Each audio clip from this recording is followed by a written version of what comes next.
Aming Panginoong Diyos, salamat po sa patuloy niyong pagmamahal sa bansang Pilipinas.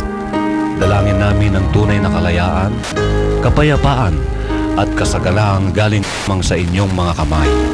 Ikaw po, Panginoon, ang maghari sa bawat buhay at tahanang Pilipino. Makita nawa namin ang iyong layunin sa aming buhay nang kami ay mamuhay ng may pag-asa at maging instrumento sa tunay na pag-unlad ng aming bayan. Ito po ang aming dalangin sa pangalan ni Jesus. Amen. Listen carefully. You're listening to the number one hit music station. 101.5 Sound FM. Proud to be a founding member of KBP, kapisanan ng mga broadcaster ng Pilipinas. Good morning.